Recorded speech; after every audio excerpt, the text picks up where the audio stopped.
ভারতের কাশ্মীরের পেহেলগামে হামলার জেরে পাকিস্তানের বিরুদ্ধে বড় 5টি সিদ্ধান্ত নিয়েছে ভারতের প্রধানমন্ত্রী নরেন্দ্র মোদী। বুধবার ভারতের কেন্দ্রীয় মন্ত্রিসভার নিরাপত্তা বিষয়ক কমিটির বৈঠকে এই সিদ্ধান্ত হয়। এরপর ভারতের পররাষ্ট্র সচিব বিক্রম মিশ্রি সিদ্ধান্তগুলো সাংবাদিকদের জানান।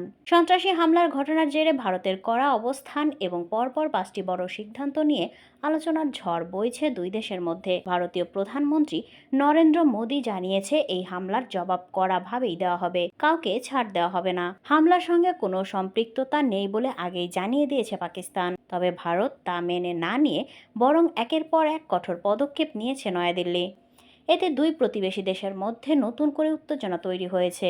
ভারতের নেয়া 5টি বড় সিদ্ধান্ত হল: সিন্ধু পানি চুক্তি স্থগিত, আটারি ওয়াঘা সীমান্ত বন্ধ, ভিসা বাতিল ও ভারতে থাকা পাকিস্তানি নাগরিকদের 48 ঘন্টার মধ্যে দেশ ছাড়তে বলা হয়েছে এবং সব ধরনের সার্ক ভিসা বাতিল করেছে ভারত সরকার। প্রতিরক্ষা কর্মকর্তাদের দেশে ফেরার নির্দেশ ও নয়াদিল্লিতে নিযুক্ত পাকিস্তানি প্রতিরক্ষা কর্মকর্তাদের 1 সপ্তাহের মধ্যে ভারত ছাড়ার নির্দেশ এবং সর্বশেষ দূতাবাসের কর্মকর্তার সংখ্যা কমানো।